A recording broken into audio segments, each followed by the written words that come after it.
Mere days after we said Ryan Clifford could be the first baseman for the New York Mets in 2025, that will not be the case because Peter Morgan Alonso is back. Yes, a somewhat delayed emergency edition of the Bleav in Mets podcast, as the Mets and Pete Alonso have agreed on a deal that will see Pete back in the blue and orange for at least one more year. Welcome back into another edition of the Bleav in Mets podcast. Chris Schubert, Jack McKessie here with you.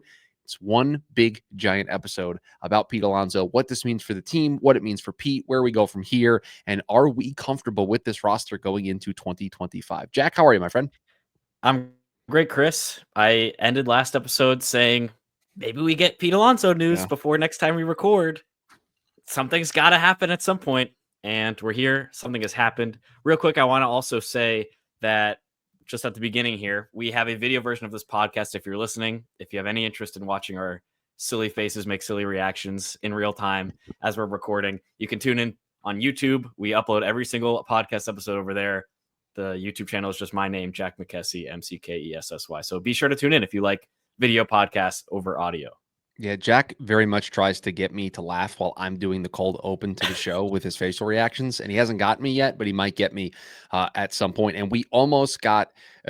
Listen, if you host a podcast, if you have a podcast, this has happened to you once, where you post an episode and immediately it gets upended by news, like within a matter of minutes. We barely beat the clock on this because we posted the prospect episode yesterday, and it was last night that Pete signed his contract to come back to the New York Mets, and so we barely got it in there. But if you are interested in the top 5 prospects that could make an impact in 2025, it is a little outdated because we have a whole Ryan Clifford section conversation about that, which clearly is not the case. But I know you're interested in the football game on Sunday, and you're interested in potentially gambling a little bit.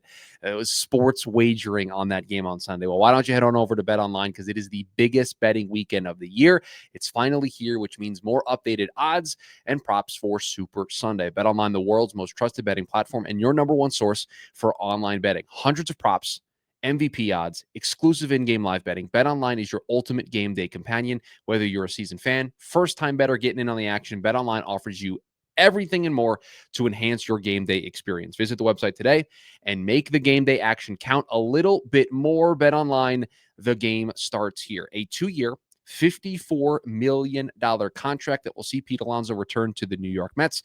The deal will pay him $30 million in 2025, and it has a player option for $24 million in the second year of the deal. So basically an opt-out after 1 year. So a massive AAV for year one, $30 million. And if Pete has a big-time year, he can opt out, hit the market again, and test free agency, and maybe with Scott Boras have a different outcome than this outcome. Because let's face it, Jack, right off the top, this is a home run deal for the New York Mets. I mean, David Stearns and Steve Cohen played their hand about as well as you could play a poker hand, and I don't think they were playing poker. I think they were being truthful at Amazing Day when they said that, listen, this roster is the roster that we have right now. I fully believe them when they said that they were going to move on with the team that they had, but even though I was somebody who was starting to get okay with the idea of Pete not coming back and kind of expecting Pete to not come back, I think conventional wisdom said that this was always the most likely outcome because both sides needed each other. And here we are, Pete Alonso back in the blue and orange.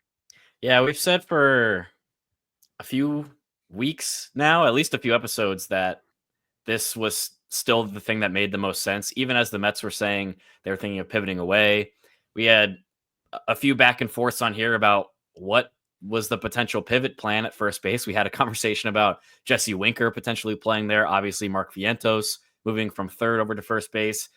If Alex Bregman was on the table as an option to replace his spot in the batting order. So ultimately, this plays out really well for both teams. Look, we talked many times about how the Mets were not going to blink and they were going to pay him what they thought he was valued as. And that's exactly what happened, right? 2 years, $54 million, front loaded. And I think that's in a way to compensate for what they think is going to potentially be a continuing regression from previous years. Last year was kind of a career worst for him in a lot of marks, including home run total. Obviously not counting 2020 in a full season. But yeah, I mean, this is just exactly what we kind of expected to happen at this point. This late in the offseason, spring training is a couple of weeks away. Pete Alonso was still on the market. There weren't any other first base needy teams really that were still looking to sign one. And so somehow, some way, the Mets and Pete Alonso pivoted back towards each other, and now the Mets got the power bat and the first baseman that they needed back in the lineup, and it's making me feel really happy and confident about what this lineup looks like going forward and Yeah. the actual outlook of the 2025 season.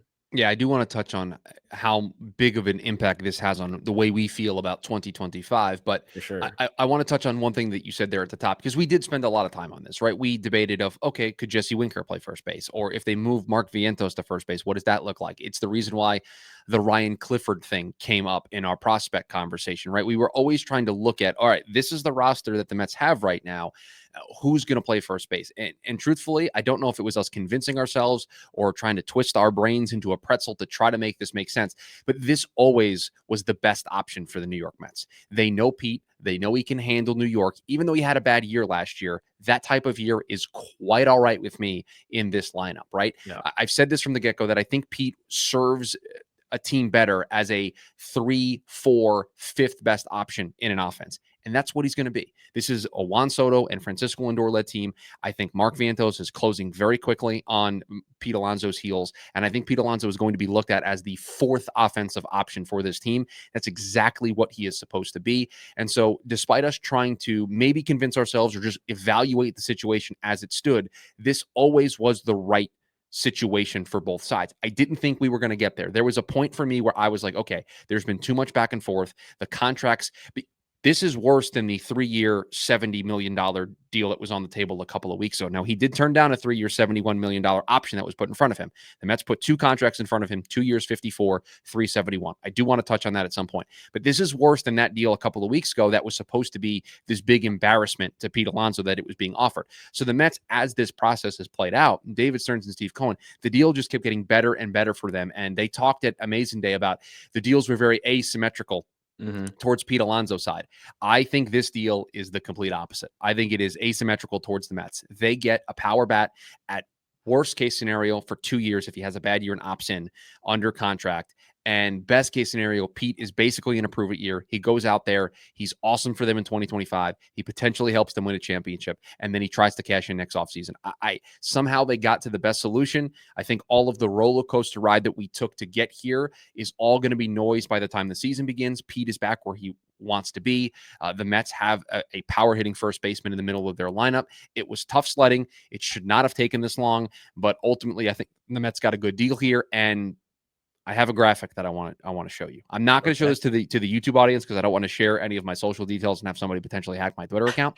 But there's a graphic that SNY Mets put together of all of the offseason moves that the team has made, the contracts. And I just want, because we have talked about it so much here on this show, I just want to point it out again. 15 years, $765 million for Juan Soto. Okay, you put that in a box by itself because it's Juan Soto. Here's everybody else. I want you'll see the theme here very quickly. I have a feeling I know where this is going. Sean Manaea, 3 years, 75. Pete Alonso, 2 years, 54. Clay Holmes, 3 years, 38. Frankie Montas, 2 years, 34. AJ Minter, 2 years, 22. Jesse Winker, 1 year, 7.5. Ryan Stanek, 1 year, 4.5. David Stearns just plays this game on a different level. He tells you up front, I'm not giving you more than a 4-year deal. And yet somehow he comes away with a decent offseason. So let's now pivot this, Jack, and have this conversation. Because I think you and I, pivot is a good word. I think you and I were on the fence of what this team could be in 2025. And I don't know if that made us outliers, but there are a lot of question marks. We talked about how the lineup itself has at least 4 question marks. Now, question marks that could very easily be all-star potential players, and it's not a problem, but they're question marks. A rotation that has question marks. A bullpen that always has question marks because it's a modern-day MLB bullpen. It's just, unless you're the Dodgers and you spend $700 million, you just don't have sure things at every position. Is Pete Alonso's return to this team and return to this lineup enough to maybe calm some of the concerns that you and I had? I'll let you go first, and then I can share my thoughts.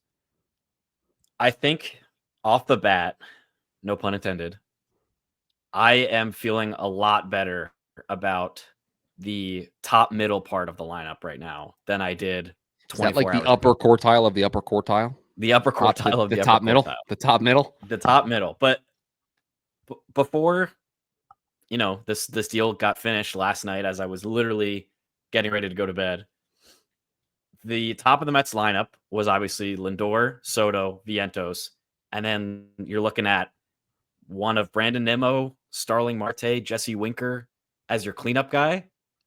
And now, with Alonso back on the team, you have a list of heavy hitters right off the bat in the top four. Mm-hmm. Lindor, Soto, Vientos, Alonso. You could switch those two guys if you want, and then Nimmo at 5. That is a way, way, way more potent and dangerous combo for the top of the lineup, and really diminishes the level of worry that I have about the other question marks that are still in the lineup. That being the center fielder, whether that's Jose Siri or Tyrone Taylor, catcher situation, Francisco Alvarez, what he's going to look like, second baseman, whether that's Jeff McNeil or Luis Angel Acuna, and then obviously first base / DH, whatever the Mets were going to do to solve that issue, that question mark. So, short answer, I'm feeling way more confident now than I was 24 hours ago about the state of this lineup. I think not just from a defensive standpoint about Pete obviously being the first baseman that the Mets were still missing, but also from as a batter, the level of power that he has. Yes, even if he continues to regress and isn't going to put up 40, 50 home run years anymore, having that level 25, 30 plus behind Soto, behind Vientos is going to make the top half of the batting order really, really pop and protect some of the other strong hitters and make pitchers really think about how they're going to approach each of those top 4, even top 5, if you include Brandon Nimmo guys. So I'm happy with this. I think long term, we'll see what happens. But for 2025, I'm very optimistic as to what the lineup looks like.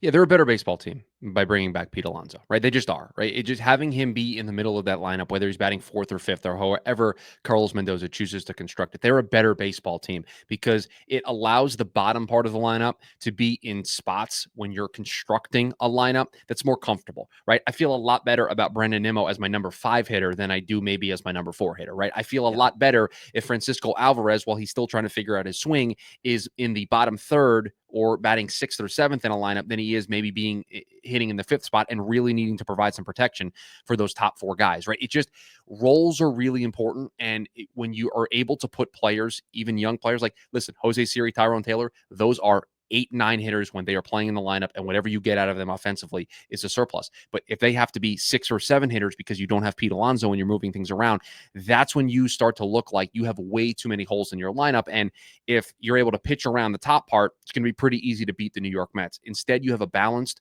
well-rounded offense that's able to produce power, that's able to get on base, that just allows guys to be in roles in spots in the lineup that I think are better suited for where their skill sets match up right now. And it just lengthens the lineup. It makes the team deeper. I think they're going to be able to score more runs because of it. You're going to get more pop, and that's going to help with some of the concerns we have about the pitching staff because let's face it, I still have concerns about making Clay Holmes a starter. I still have concerns of, can Frankie Montas do what this team's going to need him to do? Does David Peterson follow up what was a great year last year and be close to as good? I don't think he needs to be as good, but if he's close to that level.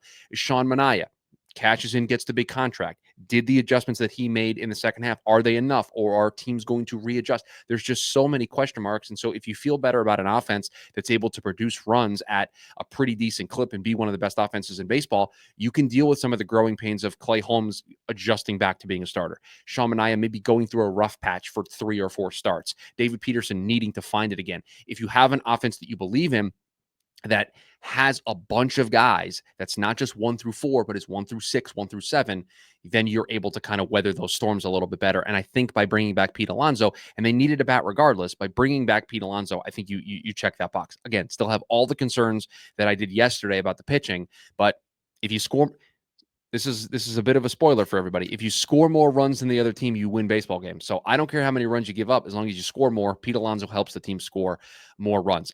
I want to talk about the contract here because Pete Alonso opted against taking a 3-year, $71 million deal that would have paid him $27 million this year and then $22 million the other 2 years of the deal. And it also had an opt-out after the first year. And I think this is awesome for the Mets, and I will tell you why. Pete is betting on himself by foregoing a 3-year deal on $71 million guaranteed dollars and taking the 2-year deal. What that tells me is Pete is going to come to camp, is going to show up to spring training and start the season playing with his hair on fire because he wants to prove to everybody, you made a mistake by not offering me a contract. You made a mistake by not viewing what the Mets did as an opportunity to swoop in and get a power hitting home run bat. I feel like by him turning down a 3-year deal and taking a 2-year deal, he is in prove it mode again. Now, his last prove it mode didn't really pan out the way that he wanted it to. It led him to this situation. And so you could say it's a doubling down, but you know what? If he doubles down and he has a prove it year to remember, it's going to be a win-win for both sides. So to me, the fact that he went for a 2-year deal over a 3-year deal means he is super motivated to go out there and hit 50 plus home runs and you know what? If I'm David Stearns, if I'm Steve Cohen, that's exactly what I want. They were probably giddy, not just because it's a less of a monetary commitment, but because he took that deal. It is very much I'm going to prove you wrong. And I love that attitude out of a player. So I love that for Pete. I love that for the Mets. I think that part of this is such a huge win for the Mets. Yeah, it really makes sense for both sides. Just obviously from what you said, from Pete's side of things, he makes more money this year than he would have on the 3-year deal, which means, good for him. He bird in the hand is better than 2 in the bush, right? And also, he is betting on the fact, like you said, that he can perform really well this year, hit the free agent market again, and potentially get more money, secure a bigger bag and a longer term deal. What I really like about this for the Mets, though, is the fact that he picked the shorter term deal, because this whole offseason, the thing about Pete Alonso and the contract negotiations with him was the length was always going to be shorter than he wanted it to be. Because when we first got to the day after NLCS Game 6, we were thinking maybe Pete Alonso, he wants 5 years plus. Like, we know that he wants 5+ years. We know he wants $200+ million. Obviously, the first baseman market played out the way it did. It didn't come anywhere close. And the shorter that contract got, the better I started to feel about keeping Pete around for a little bit, because I wasn't as worried about the long-term effects of a regression as a first baseman on the quote-unquote wrong side of 30, someone whose power has already started to dip a little bit over the past couple of years. The fact that he is taking the 2-year deal rather than the 3-year deal also helps the Mets out in a big way, because it gives them, even if he underperforms this year, he doesn't opt out. He still has the $24 million on his contract for 2026. After that, the Mets can go, see ya. Right. We've paid you the money. Things didn't work out. We're sorry that you bet on yourself and it didn't work out the way that you wanted to. But now I'm thinking past 2026, I'm kind of doing the wind horse. Why would they do that? Fingers right now. Why would the Mets want such a short-term deal for Pete Alonso outside of the projected regression, outside of whatever issues you have with him being a 30+-year-old first baseman? Christian Walker just got paid as a 34-year-old, so let's put that to the side. Who is going to be a free agent, we think, this coming offseason, next offseason, as a first baseman? That would be a Vladimir Guerrero Jr. He's a pretty good baseball player. We've talked about him before as an option because of rumors earlier this offseason. Yes. In addition to that, if the Mets don't end up signing Vlad Guerrero, if Pete opts in and they don't want to spend more money on a first baseman, we just talked about a prospect that the Mets have, sure, that plays first base and could project perfectly for the 2027 roster. Oh, I'll go you one better. I will take your wind horse. Why would they do that? And I'll raise you another octave. They signed Jesse Winker to be their DH. They gave him a 1-year deal. He's done at the end of the year. If Pete has a fantastic year and opts out, or if he has a bad year and he opts in, the DH spot is wide open. So you can sign Vlad Guerrero Jr. if that's the path you choose to go down. You can make Pete your DH. You can make Vlad your DH. You can make Vientos the DH. And you have all these options at your tables, at your disposal. And there's just all of the possibilities to create your roster. And this is what David Stearns always is doing. He is looking 3, 4, 5 moves ahead. And truthfully, if Pete plays out both years of this deal, it means he probably didn't have a great year this year and he opts back in. And if he has a bad year the following year, I don't think there's going to be this clamoring from people. And I was never in this camp. If Pete left, I was not going to lose sleep over it. You have to do what's best for the team name on the front of the jersey, not the name on the back of the jersey if you're David Stearns. And he's a lifelong Mets fan, and I know that he knows that. And so if that's the decision they chose to make, I was going to support it 100%. But if we get to 2 years from now and Pete has 2 so-so years, I don't think there's going to be this fan revolt to sign Pete. Like, Pete, you got your deal. Like, the Mets gave you a contract. They brought you back. and you didn't perform. You had a chance to prove everybody wrong and go get your bag, and you didn't. Like, that's twice now that you would have fumbled the bag. That's on you then at that point. And so I think there's going to be a different feel to this if this deal doesn't age well and Pete struggles over his next 2 years. Now, I don't think that's going to be the case. I think Pete's going to be awesome next year. I mean, just look at another Scott Boras client and Jordan Montgomery, right? He had a similar situation. It didn't go well. Yeah, that didn't go well. Where he bet on himself out of the Rangers deal or out of the World Series. Didn't end up signing until into spring training. Signed a deal with an opt-out, and guess what, Chris? He had to stay with the Diamondbacks. He did not take the opt-out because he stunk last year. This is just the fortune of covering a lot of those starts. Yeah. Not so good. I mean, we have seen what can happen on the good side with a guy like Blake Snell, who opted out. Obviously, another Boras client, got to deal with the Dodgers. We saw what happened on the flip side of that with Jordan Montgomery. Got to deal with an opt-out. Didn't want to opt out because he didn't play up to the contract. So when I saw this deal, I was like, yeah, that makes a whole lot of sense from a Scott Boras perspective, from a Pete profile perspective. Like, either he's going to perform and he's going to opt in, or he's going to opt out, or he's not going to play up to what he wants to do and what the Mets hope he can do, and he's going to stick with the Mets. And that just it makes a whole lot of sense for both sides, in my opinion. Yeah, and they maintain maximum flexibility for the future, which I think is one of the main things that Stearns probably wanted to accomplish, that he was never interested in doing the whole 4 or 5 year deal. It just was never going to happen. David Stearns was not going to do that.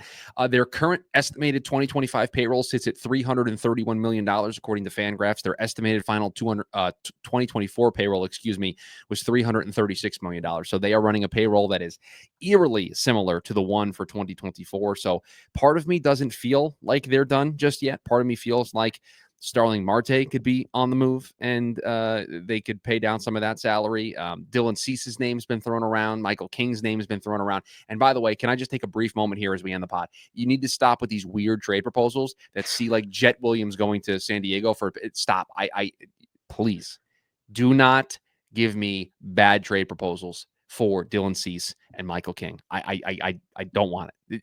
David Stearns ain't going to do that. Just not going to happen. No. The Mets are trying to build for the future. If that's not clear from the amount of 3- year deals that are going on this offseason, like you pointed out, Chris, there wasn't a single deal that the Mets gave out this offseason outside of obviously Juan Soto that was longer than 3 years. So they're building for the future. They're not going to leverage all of their prospects for a now success. I'm not trolling you. This is a legitimate just trivia question I want to ask you.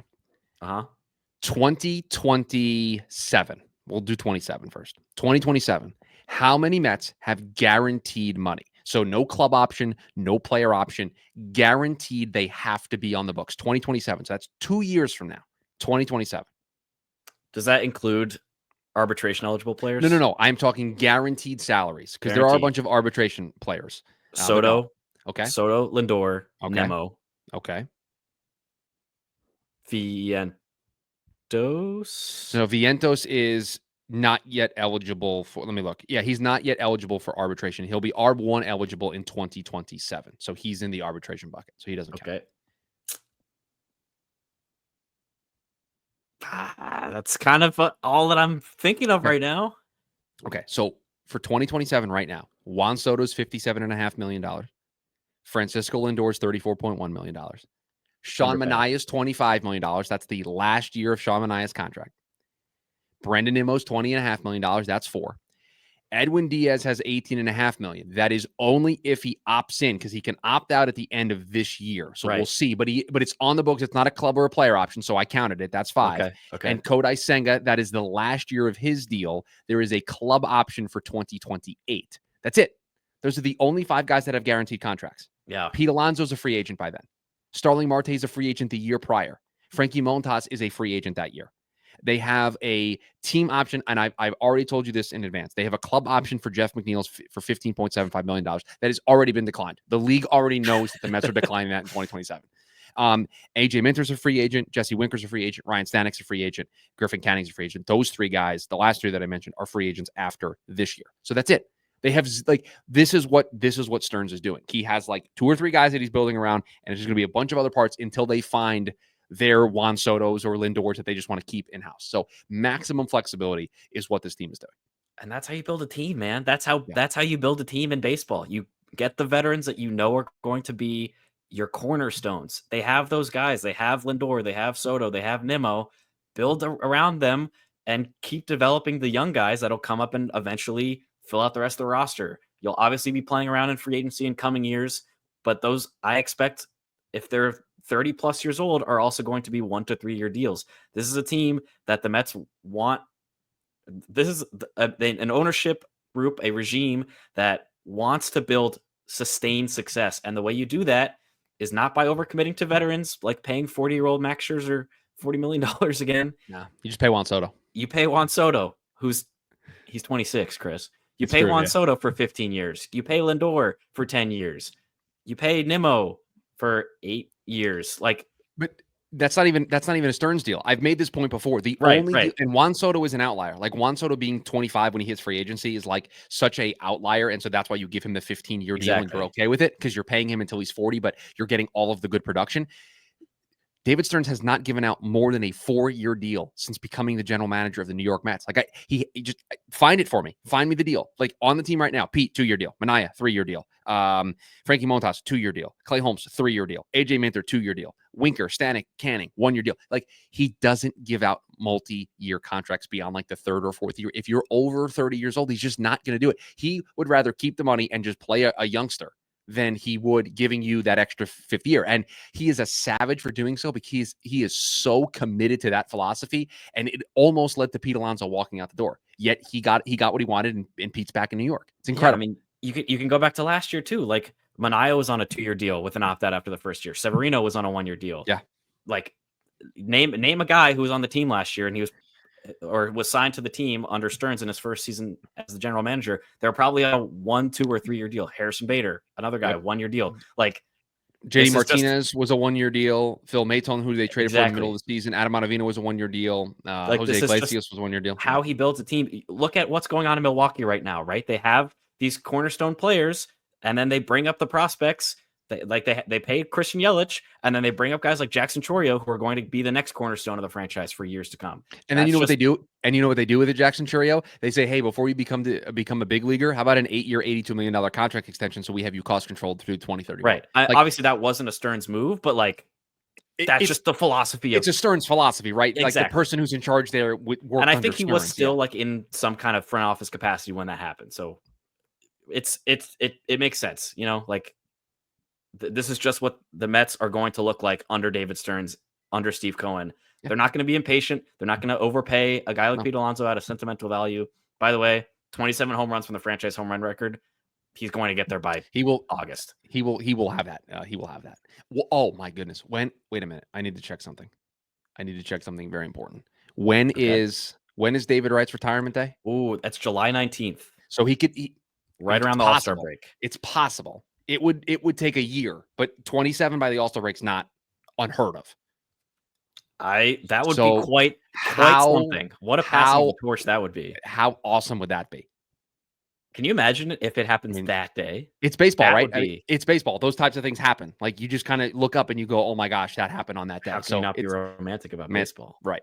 To quote one of my favorite movies of all time. That's going to do it for us here. Emergency edition of the show, although kind of a late emergency edition. We wanted to collect our thoughts. Literally, when the news broke, Jack texted me and he's like, "Dude, I'm in bed. Can we do this tomorrow?" I'm like, "Yeah, sure." I was watching the Suns game for work. I was like, "Yeah, we can just do this tomorrow and have more length to our thoughts." And I had a whole day to kind of marinate on everything. So appreciate everybody being here. Again, if you are just listening to this episode and you missed the prospect episode that dropped yesterday, still some great stuff in there, even though we spent some time talking about Ryan Clifford. I think the analysis is still really good. So we each talk about 5 prospects that we think could make an impact in 2025.